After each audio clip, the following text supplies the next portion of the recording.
this year marks the 20th anniversary release of Lord of the Rings. So we're old now. Yeah, we did a a special episode out on the other people that I do a thing with, the Music City Drive-In, where we talked about it. And I'll tell you what, it was a great episode. They were fantastic, and we talked about our favorite moments and our least favorite moments. So I'm gonna end up asking you some of those questions. Mm-hmm. But now, are you talking about the movies themselves, or are you talking about the updated 4K re-release? We're gonna get into that. Okay. But first, briefly, what I'm gonna do, I'm gonna run through just the Rotten Tomatoes critics, digits, and see how we feel about that. And then I'm going to, so we do the critics feedback, and then I want to talk about your favorite, least favorite moments between the Lord of the Rings and the Hobbit trilogy. I don't think you've actually seen Battle of the Five Armies, right? You've just seen Correct. The edit. I've only seen the first two. I saw the first one in theaters.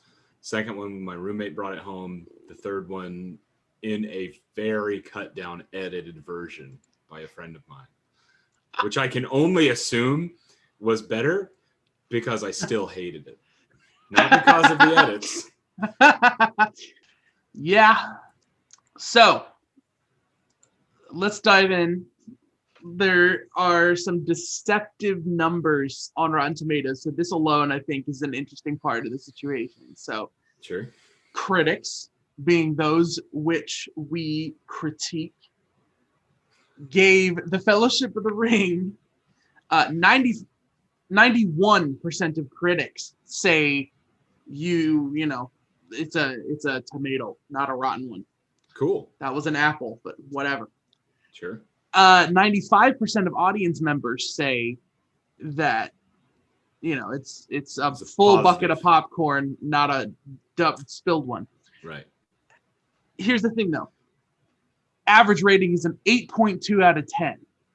Which sounds like an 82 if you were to upscale it by 10 times. 82 out of 100.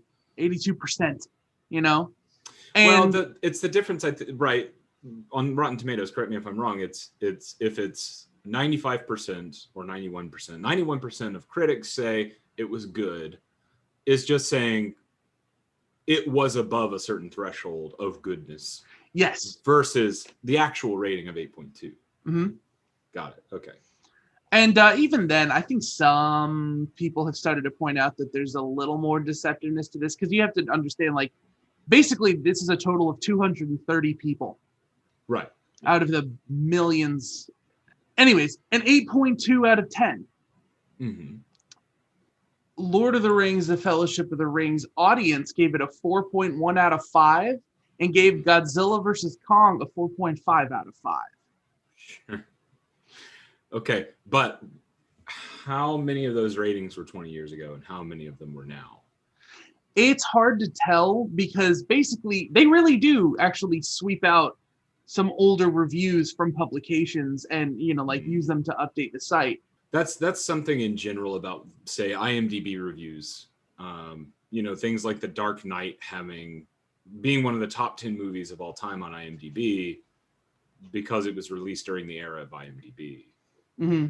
You know what I mean? So I got some mixed ones. The oldest one I can find is okay. So it's a 2013. This has to be a repost of the older review. If Fellowship hasn't rescued an otherwise dreadful year, it at least gives us something to look forward to the same time next year. What was that? 2001? 2013. Well, I think but it posted. I'm assuming. Yeah, I'm assuming. Did anything else happen that year? It is. It's 2001. Did anything else happen in 2001? Yeah. Maybe. Man, see, and now I gotta subscribe and do this. I'm not rich, y'all. You've got to suddenly decide that despite there being years in between these episodes come out, that you will pay millions of dollars. Happily accepting donations of millions of dollars, increments of millions. Yes. Thanks. So this is Fellowship of the Ring. So how do you feel about an 82 homework assignment? Is that like they turned it in and we got an 82? Yes. To me, it depends on why they would give it a low score. And I know it's not one person's 8.2 or 5.1 or 4.1 rather. By the way, good point. Based on finding that we got reviews from 2001 at its release, we can assume this is theatrical, not extended. That's true. Now, I think it's important to point out also that the theatrical edition is Peter Jackson's intended viewing of the movie, originally at least. Okay. And then when he released the extended editions, he still said, like, yeah, this is extra content that I thought would be cool to put in. Mm-hmm. But the intended release of the movie is the theatrical version. See, and this is a good time to bring up a thread that'll run through this little bit where I don't believe him. Because, do you think New Line had a gun to his back? He was like, yes, the theatrical editions are the ones you're supposed to watch. 100% I do. Just because of things like, all right, there's this weird mirror between Battle of the Five Armies and Return of the King. Which is not like it's just symptomatic of the difference between them. So in Battle of the Five Armies, they forgot whole ass creatures and entire elements of the battle. You know, all these big whirly machines and battle goats and all this kind of stuff. They never finished the special effects, so they couldn't put this stuff in. And in Return of the King, there's a small reflection of that in Gandalf facing the Witch King. That was it supposed to be a bigger thing? Well, he never does it in the theatrical version. Oh. Denethor dies, and Gandalf, I never even realized until the extended version come out, just doesn't have his staff for the rest of the movie. Oh, and they don't break the staff in the theatrical version? No, he doesn't fight. Yeah, so Gandalf only faces the Witch King when he's running from Denethor and is faced by them, and then the horns from Rohan are what distracts the Witch King away after he's about to kill Gandalf or whatever's going on. And I do take umbrage with that scene, by the way, in general. Really? I don't remember it in the book. And two, in the broader mythology of the Lord of the Rings, he's still a greater being than the Witch King. Anyway, the Witch King is just a man imbued with Sauron's power to a degree.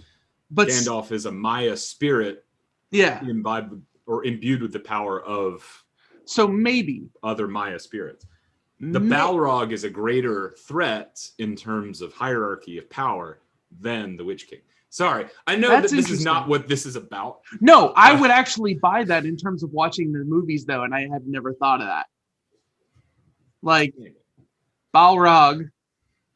But the Witch King is imbued with the power of Sauron, who is another Maya spirit, similar to the Balrog and Gandalf, just at different levels and the choices they made in the pre-life and all that stuff. So that's just odd.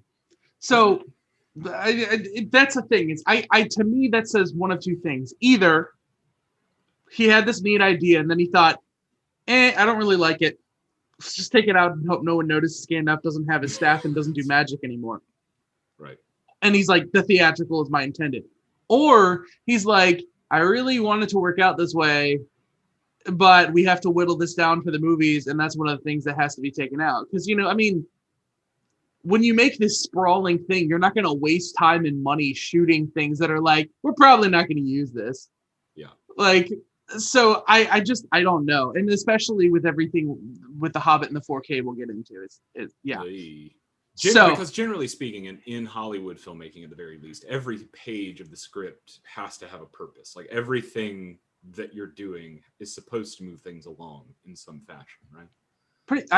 I believe so, but also how this was made is like insane. Like, well, that's so to circle all of this back to whether you think, when you ask me whether I think an 82 homework score is valid, I think it depends on what you're scoring. In terms of acting, they're pretty good actors.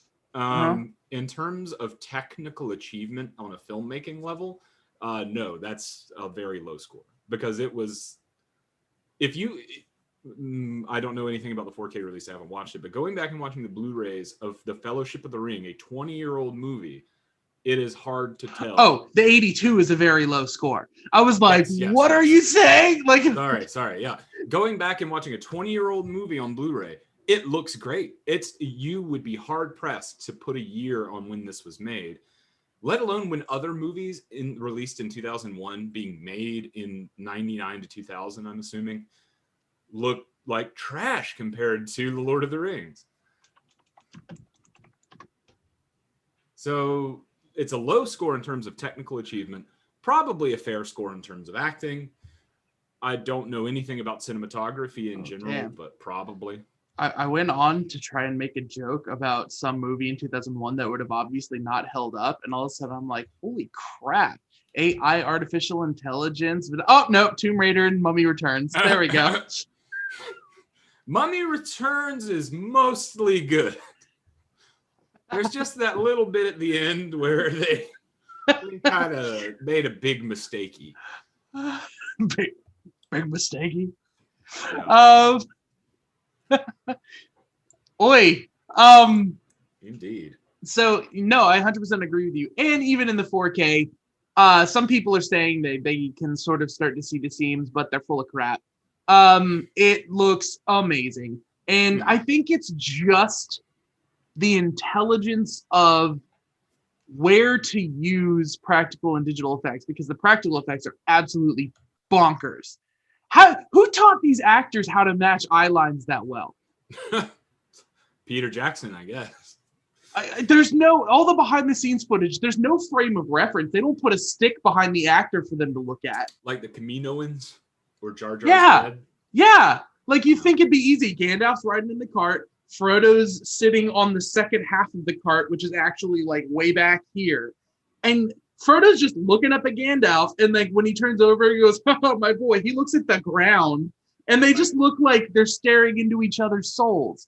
Like, and that's why The Hobbit is inferior. So I think this is low, but at the same time, Fellowship of the Ring is the one that is the most Dungeons and Dragons, I think, of the three of them. And I can see how that doesn't appeal to everyone. Yeah, it's kind of like the Marvel. Well, is the Avengers a better movie than, say, Captain America: The First Avenger? Because all of Captain America is meant to be like, okay, so now that you've watched Captain America, now you can watch the Avengers and know who he is and know what he's all about. And it's kind of a setup for the rest of the story to be like, okay, well, here's what the ring is. Here's why Frodo has it. Here's why Frodo needs to be the one to take it. And then the last half of the first movie is like, okay, now we're going. Yeah. And so then the second and third one are a continuation of that adventure. Yeah. By the way, something you mentioned about effects and leaving things out, I thought you were going to mention the troll in Return of the King that was Sauron in the original edit. And they were like, yeah, it doesn't really work. We're going to make it a troll. And so now it's not Sauron anymore. That too. You know, I thought that would be incredibly cheesy. But see, that to me, that I buy. You know, that you're like, this doesn't make, we shouldn't do this. Like, you know. Right. I'm just picturing like actual Sauron like running away like that troll does before he falls into the ground. Like, right, yeah. I don't think they would have kept that part. Maybe not, but I do think, again, going into the mythology, I'm not sure about this. I do think, can he take physical form at all? I don't think he can. That's the thing. It doesn't, I don't think that would really work. And so, you know, but they were smart enough not to do it. So I'm not going to linger on it. You know what I realized, by the way? In watching, I'm rereading Lord of the Rings right now. And honestly, I started it like a month ago and I'm still in Fellowship of the Ring because I read slow and I don't read a lot. Everyone reads Lord of the Rings slow. Yeah, that's fair. But people who can enjoy it still want to take their time. The ring wraiths have no form. Like there's specifically a scene where in Crick Hollow where it talks about a gate opening and closing by itself as the ring wraiths like raid the house where they think Frodo is. And I was like, oh, so they're always invisible like Frodo is when he puts on the ring, because they don't have like a physical form. You can only see them because they're wearing the black outfits that they have. There's this awesome touch in the movies that I didn't realize until watching Fellowship of the Ring in 4K, which had to be intentional because it takes effort to remove someone from a thing. But framing this, there's the tree, there's the roots, there's the hobbits. You know, the famous scene, the ring wraith walks out on horse. There is no ring wraith that walks in behind the tree right here on the sliver edge. So when there's that shot that Frodo watches and space feels like it's like warping, it sort of just comes out from where it's been. So there is a hint to something like that being there, that they are, maybe this is the way people are seeing them, but that's not always what they are, or maybe, I don't know. The Two Towers. Yes. 8.5 out of 10. Better. Is the Two Towers is a greater technical achievement. Yep. Than the first one, because of like Helms Deep as a battle scene and all that. That's monumental. Well, Helms Deep is a battle scene, and obviously the big like historic Gollum. Oh yeah, the motion capture for Andy Serkis. You know, which it's funny because there's something, again, a benefit of the 4K. Watching Gollum in the Fellowship of the Ring with those cat eye mirror shots. Yeah. And him doing his shine. Yeah, and he looks just a little bit more like inspired by the Hobbit animated when he's in the cave. Or I love the way that Gollum looks. I'm not crazy about the voice. So there was something just something neat about it, but still the Two Towers is great. I haven't finished Two Towers yet, but in the marshes, I know that the Blu-ray extended, there was a little bit of a thing where it looked like he was floating on grass for like a fraction of a second. Oh, really? Yeah, like the way that he walks. So, but that's like it. You know how critical I am of movies. Yeah, I've not even I would be like, ahem. There is a frame where Frodo is walking, or rather, is it Gollum that's walking? Yeah. Gollum is walking, and he's not touching the ground quite in this shot. Yeah. Like, okay. But there was this guy, Boutique Blu-rays, who's on YouTube, was kind of pointing out in the 4K how they've, in the process of scrubbing the image for, and this is what I think happens. This has not been confirmed yet. I have to look this up. I think what happened is when they were upscaling certain things to Blu-ray, people would use color correction to mask things, to make things work. Because after looking up so many different videos of this was the DVD, this is the Blu-ray, this is the extended Blu-ray, this is the other one, it always gets brighter colors up until 4K, where everyone tries to peel back all the color correction for the natural colors that were caught in camera.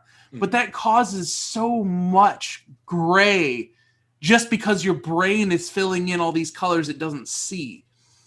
Oh, yeah. But the process of doing that, you lose shadows and textures and things that normally make people feel naturally grounded in the world. So like he puts out in the Two Towers when they're standing on the entranceway to the gates of Helm's Deep, that there's like a removed shadow where people are standing, so it looks like they're standing on a green screen thing like it. And so I haven't seen that in practice yet, but in all fairness, that video is incredible. Like the feet touching the ground is not only a difficulty in movie sets on green screen and chroma key, but also in video games. Like the simple act of walking in 3D is hard to convey properly, because it's nothing. None of it is anything. And so if you screw that up, your character looks like they're half an inch off the ground. So it's tough. By the way, speaking of restoration. So, for everyone who ever criticized Lord of the Rings for being too much of people just walking. Walking's hard. Sorry, go ahead. Quick thing on restoration. If you've never heard of Baumgartner Restoration, it's a really good channel. It's all art restoration, though. It's not video restoration. Still. But also, there's a great video by Tom Scott about color temperature in videos and how to... and why your brain sees certain things in person versus on a video. Anyway, okay, you're about to mention Return of the King. I know this. And before you do... Well, I still gotta... So the Two Towers was 95% critics, 95% audience. Audience was a 4.1 out of 5, exact same as Fellowship of the Ring. They were like, yeah, this is whatever. Sure. But then that's 3.3 increase from critics based on almost the same amount of critics. You know, a little bit more, but not, too much.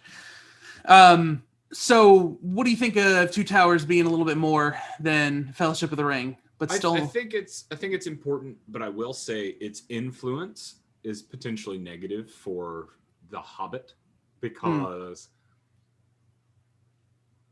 just like special effects in Star Wars and what George Lucas said about special effects used to help tell a story, they are not the story. Yeah. That the battle at Helm's Deep was a technical achievement in service of the rest of the story. And there's no like super indulgent shots of just CG battle going on. Yep. But I think that because people were like, oh, look how impressive Helm's Deep was, that sort of snowballed into people just like the battle scenes. And The Hobbit, like, No, please. So I will say it's broader influence later on. I think it was detrimental. But again, I do think that score is a little low. Yeah. So I agree. I think it's odd for people to rate them as like. I'm very curious if these are 8.5s out of 10s, not 9s out of 10s, like 8s out of 10s. Mm-hmm. What is someone's 9 out of 10 or 10 out of 10? So that's something else. Unless everyone reviewing this is just like, I'm one who watches all movies, and so this is like a niche thing, and it's well done, but it's not for everyone. And like I don't know what I will say this. So I'm reviewing for my personal review Rolling Stone's top 500 albums of all time, the new list, because I listened to all of them last year, and then suddenly they dropped a new list 8 years after the last one, so now I have to listen to all the ones that were added. But anyway, I'm pretty stingy with my 5s out of 5s on that, so I get it. Yeah. I don't know if there's somebody out there who's like, well, I didn't give it a perfect score because I'm too good to give a perfect score to such a broad appeal movie. I will say in a lot of cases, movies have brought appeal. Any piece of media has brought appeal because of how good it is. Like, people like to be like, oh, I don't read Stephen King because, that's just somebody people, popular writer or whatever. Yeah, because he's good at what he does. That's it. That's why he's popular. I don't think people understand where good and bad come from anymore. Sure. Hey, isn't it all subjective though? Well, that's the point. Is everybody talks about like it's weird that we have to point out that it's subjective because there was history, and then there was we decided these things in our lives, we want them in our lives or don't. Started calling that good or bad, and then somehow put these in some sort of containers that already exist of good or bad, and decide like to dump things like as if there's a receptacle that already has a definition to it that you have to fit. Like, I don't know where that happened, but well, so moving on to Return of the King. Ooh, yeah. Okay, go ahead. Because yes. Yeah. It's okay. Go ahead. Sorry. It's bizarre. Wait. I've already looked up a little bit of the reasons why on this one before, because Return of the King is my favorite of them. So it does go up in audience rating to 8.7, a little bit higher than Two Towers, but drops to a 3.6 out of 5 for audiences.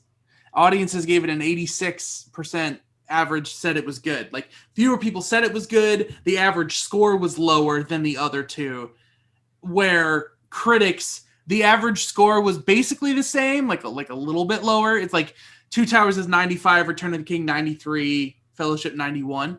But it, has a higher average rating and the most reviews out of them. So really quickly, I think the three big reasons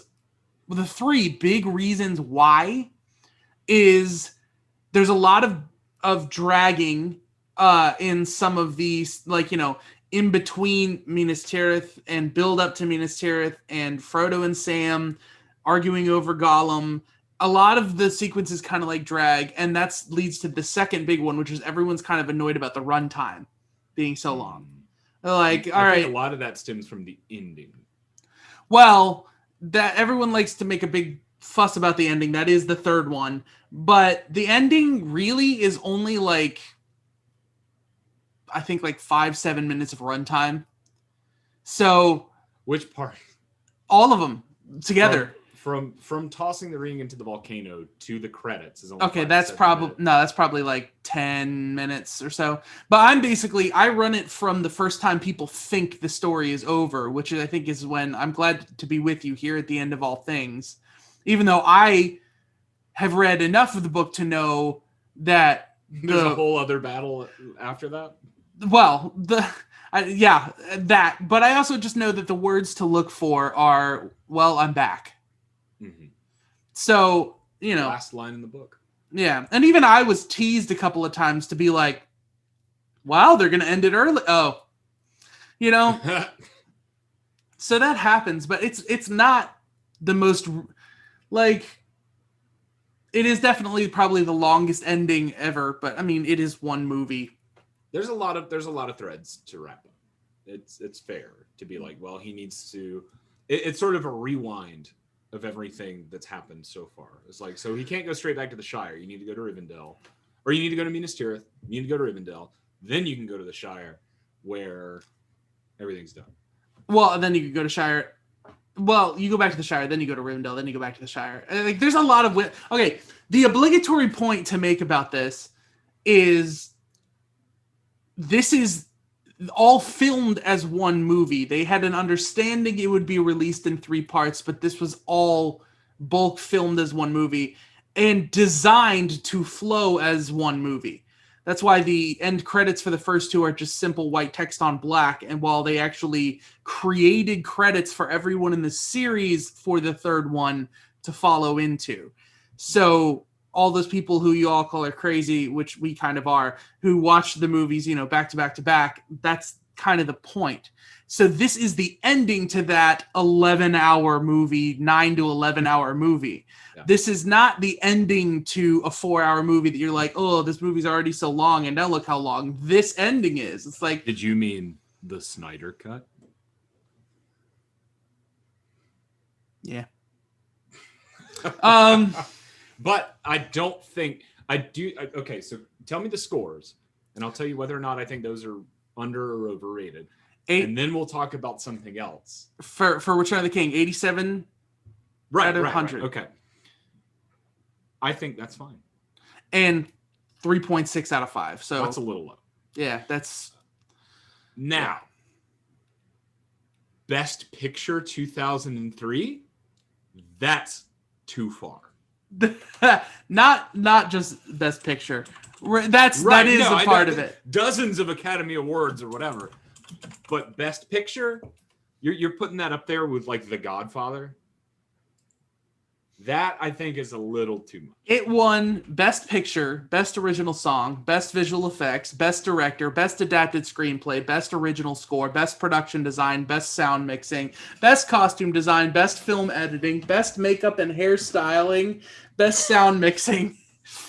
Pretty much every way you can make a movie, it won. Which is ironic because this is the thing to me that feels a little disingenuous is... This is the exact same team for all those things that made the 2 that got basically ignored. They all won Academy Awards in some departments. Yes.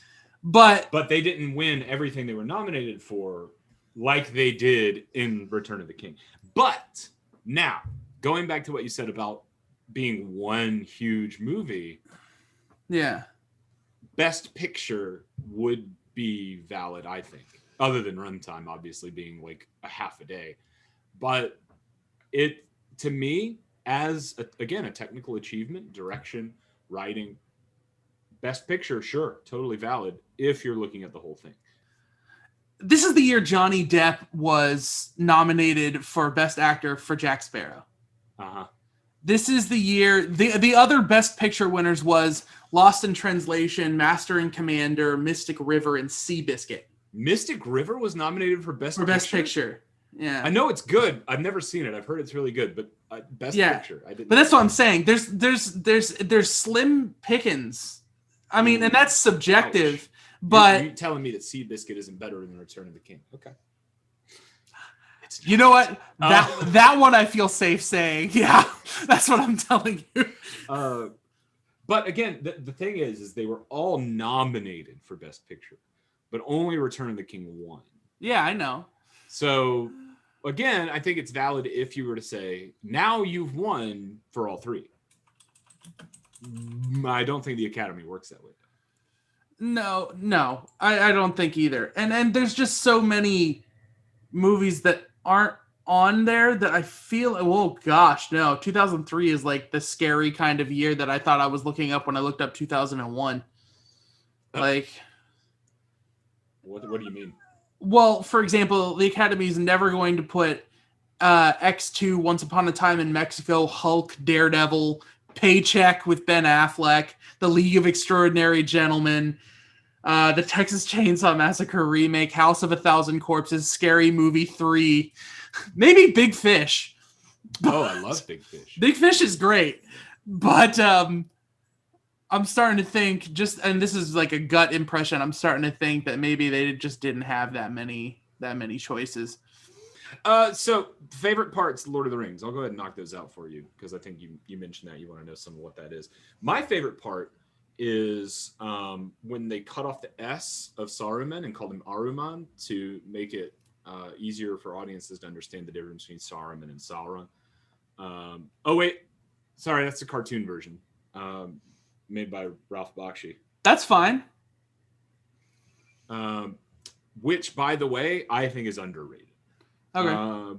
Just throwing that out there. It's certainly not in the league of the Lord of the Rings movies 2001, 2002, 2003, but it's really good. And it is a good adaptation of Lord of the Rings. Now, Return of the King, made by Rankin Bass, garbage. Yeah, that's the one that nobody talks about. There's a great song in it, though. Is there? It's called "Where There's a Whip, There's a Way," and the Uruk-hai sing it. Not the Uruk-hai, sorry. Sauron's Mordor orcs sing it while they're marching to Barad-dûr. Anyway, favorite parts of the movie: Moria, for sure. 52%, but 64 full popcorn audience score. Right on. I think it's deserving of that. 5.7 out of 10, and get this. 3.6 out of 5, 0.1, I think, higher than Return of the King, or exactly the same as Return of the King. Audiences, you tell me, is this and this the same? Anyways. Nobody's ever gotten the Balrog right, though, to me. Really? And, like, reading I think both versions are really cool. The Ralph Bakshi one is... I don't think the Ralph Bakshi one is cool, but that's me. I think they did the best they could. But then, like, the Peter Jackson one is completely different. The action figure looks like a weird gnome man. But, like, its wings, quote unquote, for example, is just darkness that follows it and surrounds it. And darkness spreads out like wings. And I don't think that was fully conveyed. Like the terror that is the Balrog. Not like, because it's scary. Like if I was faced with that thing in real life, I'd be like, well, I'm about to die. Yeah. Just go ahead and void my bowels. Get that out of the way first. But it's like the terror of what it is, like a creature of fire and darkness at the same time, is terrifying. and I don't think that's fully come across. Certainly not in the Ralph Bakshi one, and still scary, but not as much what it is according to Tolkien in Peter Jackson's movie. But Moria is still probably my favorite part of Fellowship of the Ring. And I think it really is like a solidifying of the Fellowship to a degree, Boromir's betrayal or whatever notwithstanding later. Gandalf. It's really hard to pick a least favorite part of Lord of the Rings, and it's really hard to, well, actually it wasn't for me. But it can be hard to pick a favorite part of The Hobbit. But anyways. My least favorite part of Lord of the Rings, Osgiliath. When they take Frodo and Sam to Osgiliath. There you go. It's frustrating to me. It feels kind of almost like filler for Faramir to take him to Osgiliath and then be like, oh, you know what? You're right. You need to take the ring to Mordor. That's not how Faramir sounds, but least favorite part is Denethor's tomato. That's that's what they said in the thing. Oh, sign the petition, honestly, everybody. Get him to apologize. I think that is important. It is the consumption and it's blood. He's shedding the blood of people that he didn't care less about while gorging himself on food and sloppily eating.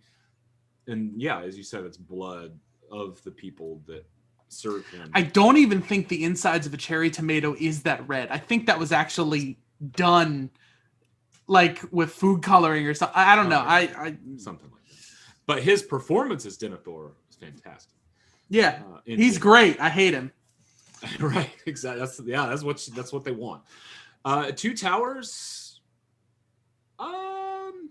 When Aragorn eats the stew that Eowyn made, it's probably my favorite part, and he spits it back out. I don't think he spits it out. He just. I think he does, doesn't he? Post it right here. I will. I'll figure it out. I want to say he's like, oh, spits it back into the bowl. I thought.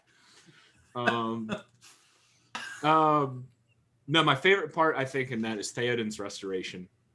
But also it's real sad immediately when he asks where his son Theodred is that his son? Yeah. That's funny because that's one of my favorite parts is him grieving. No parent should have to bury their child. But that is right next to one of my least favorite parts, which is unfortunate because I know they're trying and I don't fault anyone for this, where Eowyn sings for the funeral. The very start of it is just so jarring that I'm like, I'm like, you really took a big swing here socially. That's only in the extended edition, right? Yeah. Then in Return of the King, favorite moment easily fourth Aerlingus. Just you mean Two Towers?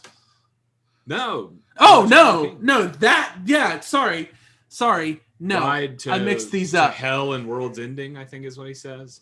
God, it gives me goosebumps. I'm getting goosebumps right now. Oh, hey.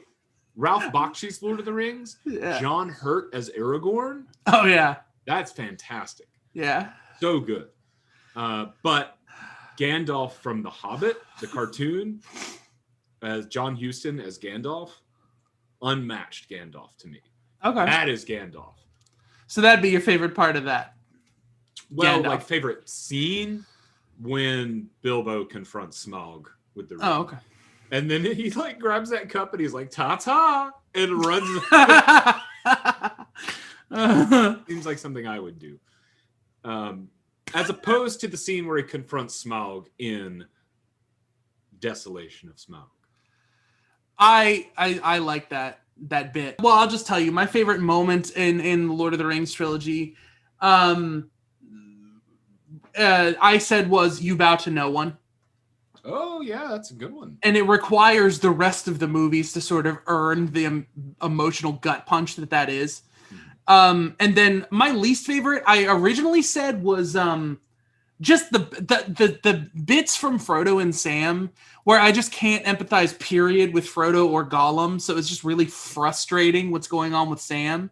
So I'm usually waiting until he grabs the lembas bread and crushes it and goes back. And from then on, I'm on board. But on rewatch, actually my least favorite part is the water monster in Moria. Really? Yeah, and it's just because, I mean, with that, I'm frustrated, but I'm also supposed to be. And so it's doing a good job. With Sam, Frodo, and Gollum? Yes. Yeah, I was going to say that. It's meant to be frustrating to think that Gollum has won over Frodo. And so it's still technically good filmmaking. And the water monster in Moria is too. But when you think about the gravity of the characters in the rest of the series, this moment where it's like we're trying to come up with this clever solution to get inside, and oh no, we disturbed the waters and it attacked us. Of all the creatures in there, like again, there's no consequence to it. It's just like, oh, we can't go back that way. You know, it's right. That's the only consequence. Yeah, and the special effects are good, but not great. It should have only been tentacles. It shouldn't have been the big skull octopus thing that looks like it was from Death Stranding. Yeah, well, I mean, so... Or I guess Death Stranding looks like that thing. Yeah, well, and again, like, even if it was, like, more than one creature, and like you said, it was just tentacles, that would be one cool, freaky, like, where are we thing. But, you know, the big musical score, like, like they're doing all this. I like that, like, crescendo as the thing emerges from the water. I like musically speaking. Okay. Well, I mean, that's the thing. To me, it's not, I don't dislike any part of Lord of the Rings, but that is to me probably the weakest thing. I'm trying to think of anything that really rubs me the wrong way from Lord of the Rings. And none of it stems from poor filmmaking in my mind. It's only like mythology stuff that's like, oh, come on. This doesn't really jive with like the rest of the mythology. Like when Legolas has a drinking game with Gimli and Gimli gets wasted and Legolas doesn't. Like the whole way Frodo escapes in the book in The Hobbit is they get drunk. The elves get drunk. Yeah. And he escapes. Bilbo, yeah. Yeah, Bilbo escapes. So that's like, what are you doing, Peter?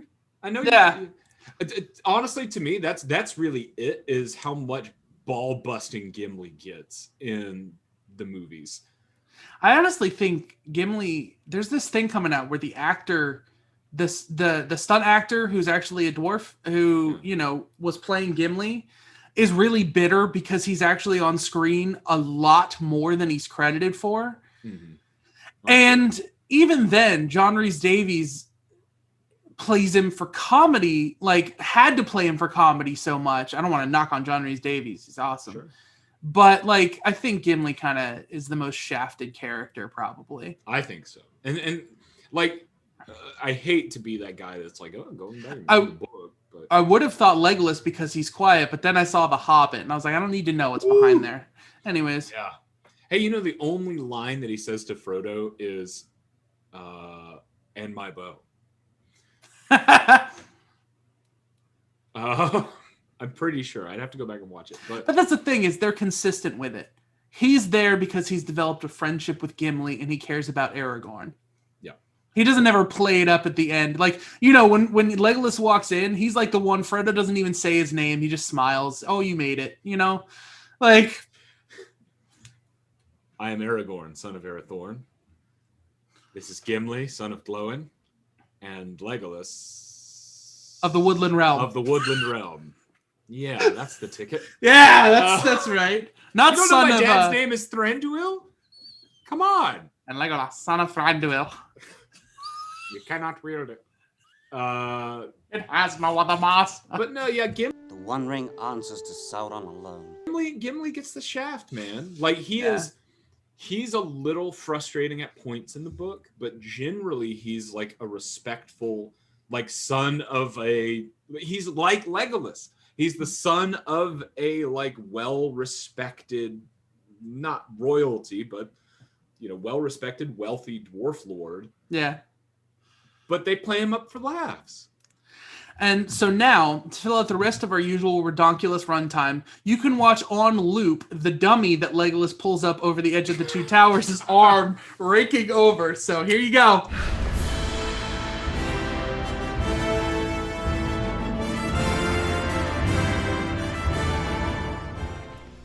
Hey, y'all. Thank you. I'm Eric from High Contrast. Thank you for watching whatever we are on Critics Critique. And yeah, I just wanted to have a little end tag here to say, go ahead and follow Skittles O'Henry on Twitch. You can listen to Will take you through some of your favorite games with that rumbly-tumbly voice of his. And you can look me up on social medias too. You can find High Contrast on Twitter, on TikTok, on Instagram, well, on Facebook.